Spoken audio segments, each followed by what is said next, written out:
Assalamualaikum warahmatullahi wabarakatuh. Baiklah, nama saya Muhammad Hasan, NIM 2219093. Baiklah, di sini saya akan menjelaskan materi tentang ilmu nahwu, yaitu di sini yang berkaitan dengan i'rab. Baiklah, sebelum masuk ke dalam materinya, saya akan menjelaskan apa itu i'rab. I'rab adalah perubahan akhir kalimat atau kata yang disebabkan oleh perbedaan amil yang masuk ke depannya, kepadanya, baik secara lafal maupun secara kiraan.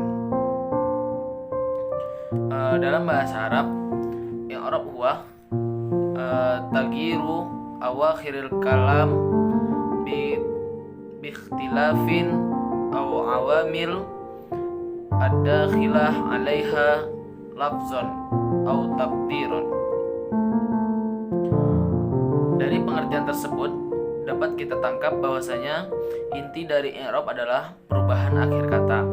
Jadi saat belajar i'rab, fokusnya adalah perubahan akhir kata, apakah nanti dibaca fathah, kasroh, dhammah, sukun dan lain sebagainya, dan juga atau untuk pembuangan kata.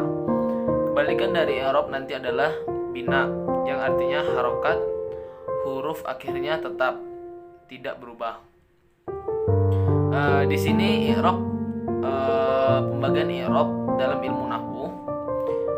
Kita berbicara dalam ilmu nahwu dulu. Dari pengertian i'rab, kita bisa membagi i'rab menjadi dua macam, yaitu i'rab lafzi dan i'rab takdiri. Dan sebenarnya masih ada satu lagi yang tidak disebutkan dalam kitab Al-Jurumiyah, yaitu i'rab mahalli, karena di sini dibahas dalam ilmu nahwu. Baiklah, yang pertama yaitu i'rab lafzi. I'rab lafzi adalah perubahan akhir kata yang terlihat dengan jelas di lafaznya secara zahir. Contohnya, qama Muhammadun, Muhammadun telah berdiri. Secara zahir kita bisa melihat perubahan harokat akhir katanya, dan ini disebut dengan i'rab lafzi. Secara lafaz memang kasat memang tidak terlihat perubahannya. Yang contoh kedua yaitu nasortu Muhammadun, aku telah menolong Muhammad. Itu contoh kedua. Selanjutnya kita masuk ke dalam i'rab takdiri.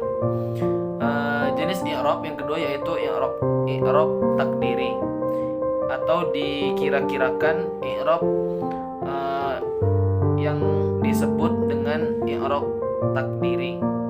I'rab ini biasanya masuk pada isim maksyur dan isim mankus, yaitu yang diakhir dengan alif atau ya lazimah. Contohnya, ja'al fata aslinya adalah ja'al fatayu. Jadi di akhir harokatnya yaitu adalah dhammah, tetapi di sini dhammahnya tidak dibaca, yaitu tidak dinampakkan, tapi hanya dikira-kirakan. Makanya disebut takdiri. Selanjutnya contoh yang kedua yaitu nasortu al-fata. Jadi kata aslinya yaitu adalah nasortu al-fataya, tapi harokat fathahnya tidak dinampakkan, hanya dikira-kirakan saja. Karena jika kita bacakan al-fataya, di situ dikatakan terlalu zahir untuk dijelaskan. Sedangkan di sini i'rab takdiri itu yaitu dengan mengira-ngira, berarti tidak dibaca di akhirnya. Yang selanjutnya yaitu kita masuk ke dalam macam-macam i'rab. Di sini i'rab dibagi menjadi empat bagian. Summa yang qasimu i'rab ila arba'ah. Rafa'u wa nasbu wal khafadu wa jazmu. Di sini pembagian i'rab ada 4, rafa, nasab, khafad, dan jazm. Bagi isim i'rabnya adalah rafa, nasab, dan jar. Tidak ada jazm bagiannya. Sementara untuk fi'il rafa, nasab, dan jazm tidak ada jarnya. 4 jenis i'rab ini sudah disebutkan di pengertian tadi, yaitu i'rab ada i'rab rafa, i'rab nasab, i'rab jar, dan i'rab jazm. Dari ibarat di atas diambil kesimpulan bahwasanya i'rab yang bisa masuk pada kalimat isim rafa, nasab, dan jar. Yang kedua, i'rab yang khusus masuk pada kalimat isim adalah jar. Jadi i'rab jar ini hanya terfokus untuk isim. Yang selanjutnya yaitu i'rab yang tidak masuk kepada isim adalah jazm. Jadi i'rab yang tidak masuk ke dalam isim itu disebut dengan i'rab jazm. Nanti bisa dijelaskan apa pengertian dari i'rab ini. Yang pertama yaitu kita masuk ke dalam i'rab rafa. Setiap i'rab memiliki tanda-tanda kalimat. Tanda asli dari i'rab rafa adalah dhammah. Jadi di sini i'rab rafa itu tanda utamanya adalah dhammah. 3 tanda lainnya adalah waw, alif, dan nun. Contohnya, qama Muhammadun, jaa Fatimatun, yang artinya Muhammad itu telah berdiri. Dan yang kedua yaitu artinya Fatimah telah datang. Lihat harokat akhirnya, jaa Muhammadun. Kalimat terakhirnya adalah dhammah. Jaa Fatimatun, tun dan Muhammadun. Itu adalah tanda akhirnya adalah dhammah. Selanjutnya yaitu disebutkan tadi bahwasanya ada berupa waw. Contohnya adalah ja'al muslimuna. Di situ kata-kata al muslimuna. Jadi di situ ada huruf waw sebelum nun atau sebelum terakhir. Di situ waw tersebut menandakan bahwasanya yaitu wawul jamaah. Selanjutnya yaitu alif. Contohnya yaitu ja'al muslimani. Itu adalah contoh dari alif, yaitu artinya muslim, 2 muslim itu telah datang. Yang terakhir yaitu nun. Pada pembagian i'rab rafa itu ada 3 huruf, alif, waw, dan nun. Yang terakhir adalah nun. Contohnya yaitu yaf'aluna. Di situ ada di akhir kata ada huruf na atau nun. Jadi artinya itu kami telah mengerjakan. Di sini nun ini dikatakan untuk jamaah juga. Atau di sini nun itu berdomir nahnu. Selanjutnya kita masuk ke dalam i'rab nasab. Yang kedua yaitu adalah i'rab nasab. I'rab nasab di sini memiliki tanda utama yaitu fathah. Jadi ciri-ciri i'rab nasab yaitu adalah kalimat yang memiliki akhiran kata yaitu fathah. Contohnya yaitu ra'aitu al-muslima. Al-muslima itu berakhir dengan tanda fathah. Baik, sebelumnya saya akan menjelaskan tanda-tanda asli dari i'rab nasab adalah yang pertama itu adalah fathah. Yang selanjutnya alamat atau tanda-tanda yang lainnya itu adalah alif, kasroh, ya, dan hazfun nun. Hazfun nunnya itu artinya membuang nun. Baik, selanjutnya yaitu kita masuk ke dalam alif. Contoh dari alif dalam i'rab nasab adalah Ra'aitu abaka. Jadi di sini ada abaka. Kata-kata abaka setelah ba itu adalah alif. Itu panjang.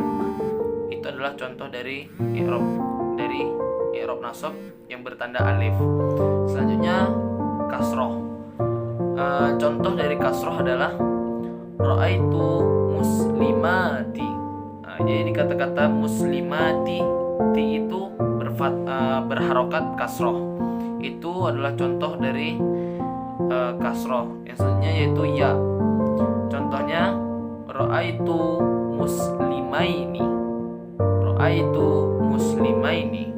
Bisa diperhatikan di kata-kata muslimaini ada huruf ya sebelum nun. Jadi yang artinya itu saya melihat dua orang muslim. Jadi huruf ya di sini berdomir huma. Selanjutnya yaitu membuang nun.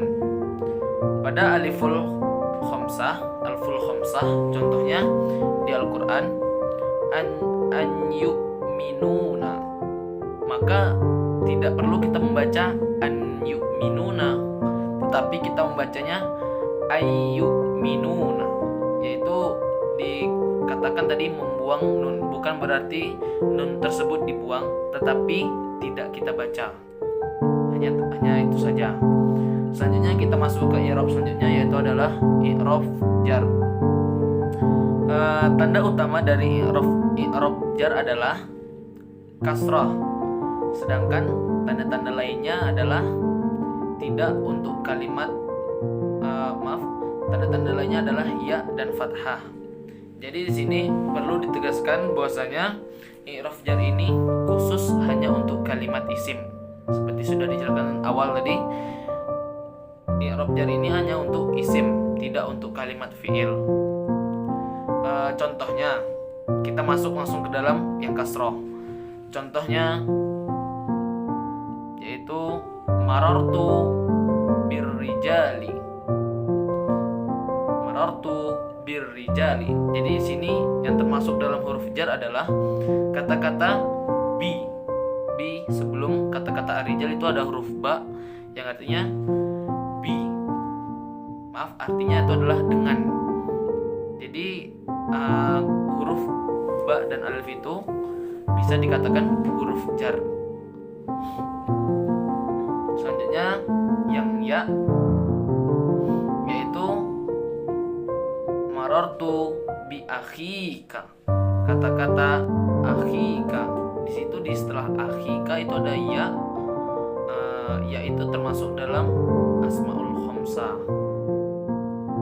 Selanjutnya fathah. Contoh dari fathah ini yaitu Ramadhani hadhihi sanati.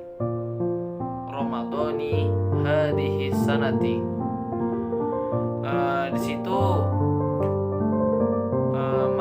i'rab jar itu berupa kasroh, bukan fathah. Contohnya pada kata Ramadan dan niat puasa.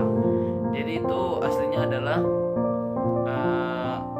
fathah, yaitu berupa kasroh, bukan fathah. Bisa dilihat di kata Ramadhani, itu adalah kasroh terakhirnya. Itu adalah tanda utama dari i'rab jar.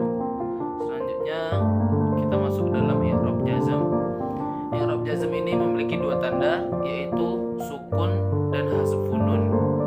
Sudah dijelaskan di atas tadi, hasfun nun itu adalah pembuangan huruf nun. Ciri-cirinya atau contohnya adalah lam yakun. Itu adalah contoh dari sukun. Lam yakun. Jadi di kata-kata lam dan yakun itu